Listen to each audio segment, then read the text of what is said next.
Hey guys, what is up everybody and welcome to a new video. In this video we're gonna talk about top 10 scenic routes around Montenegro which you can visit on a motorcycle. So I designed these roads that they can be accessible by any type of the bike, from cruisers to ADV bikes, because they're all paved roads. And let me start probably from one of the first routes which you're gonna visit, because this road is located around coastal area of Montenegro, and probably it's one of the most famous routes which people visit, Kotor Serpentine road. This road is famous for its stunning views to the Kotor Bay area. Kotor Bay is also known as Kotor Fjord, the most southern fjord of Europe. It features a number of turns and twists, and first of all it gives you enjoyment to ride. And secondly, all the views which open up to you from every turn, like they just beautiful. I would also suggest to visit that road probably around the sunset time, because when you ride there around sunset time, just probably a unique feel, right? So you're riding there above the clouds and then sun is going down. It's just something to remember, I would say. So next one will be the road from Pluzine to border with Bosnia. I personally like this road because it features number of, again, tunnels, some bridges. There is also Ratini Dam, which been built in 1975 and still functional since then. And also you ride along the turquoise waters of Petrovac Lake, which is also beautiful. No matter whether you go down from Bosnia to Montenegro, or from Montenegro all the way up to Bosnia, I would definitely suggest to incorporate this road. Next one will be the road through the Durmitor National Park, and of course that is the most famous road not only in Montenegro but also in entire Balkan region. So many travelers from Europe, they want to get there, they want to see this place because it's truly amazing.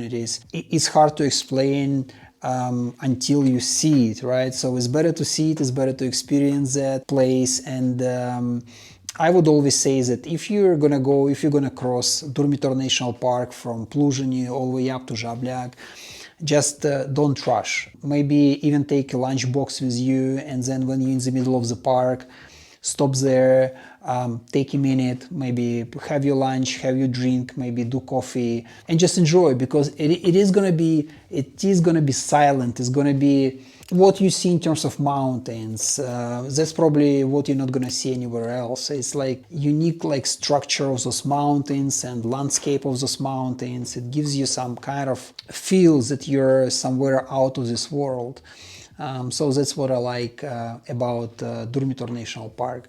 Next road, which I also would incorporate if you're traveling through the Montenegro, there is a P4 back road connecting Zabljak and Kolasin. This road also has a famous Tara Bridge on its way. And if you ride this road almost any time of the year except winter time, you will be witnessing beautiful nature, like Tara Canyon on your left, or depends from which direction you go on your right.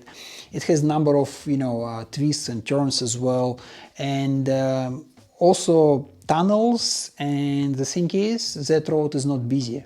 I mean, again, you can enjoy that road, you can ride in your own pace, you will be passing by some villages on your way.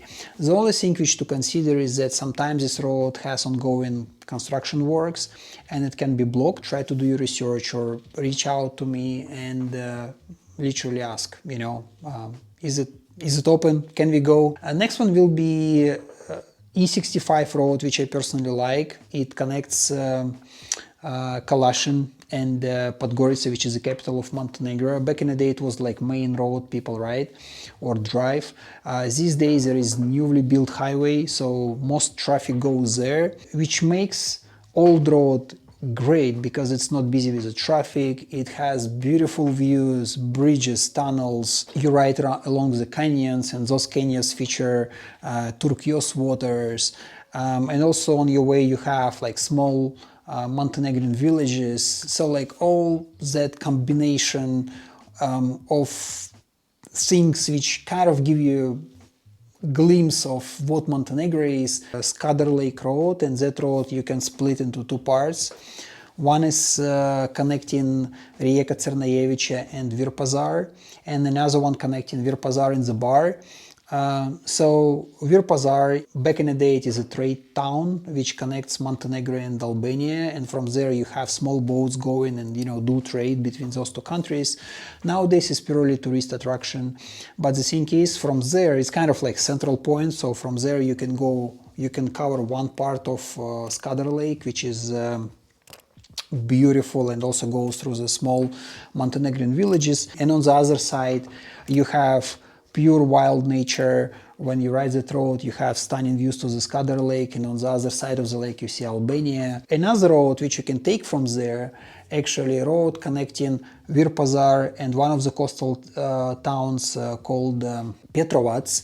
So that road is previously been one of the main roads connecting coastal area of Montenegro and again the capital of Montenegro, Podgorica, but these days it's not really used much. But I personally like that road because it's currently not being used, so you have more freedom riding there, less traffic, and also stunning views. On one side you have stunning views to the seaside of Montenegro, like coastal area of Montenegro. On the other side you have stunning views to the Skadar Lake, and that road features number of, again, twists and turns, and even has a little bit of Yugoslav architecture there. If you somehow in that region and you need to go to the coast from Skadar Lake, probably this is one of the roads to take. The next will be Captain's Lake Road.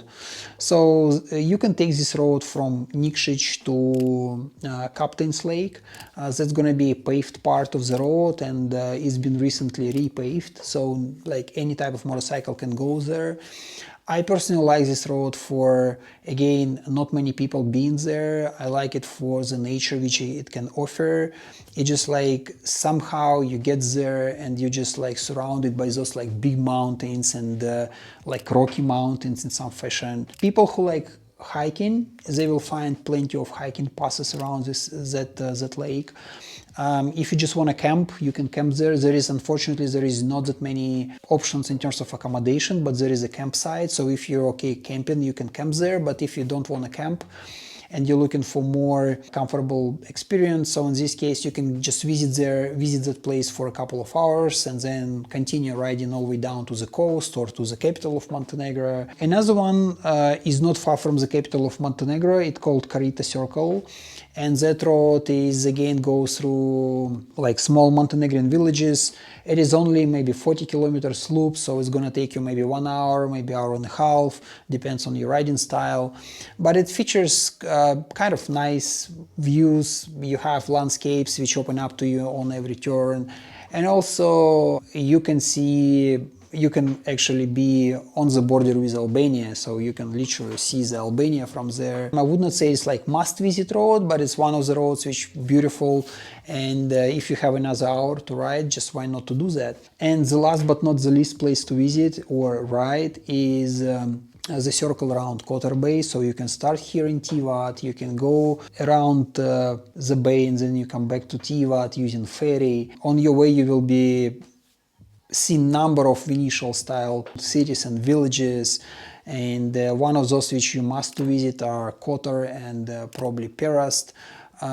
Yeah, it's just like beautiful, and even if you have a little bit of time, you can take a boat to their islands in the middle of the bay.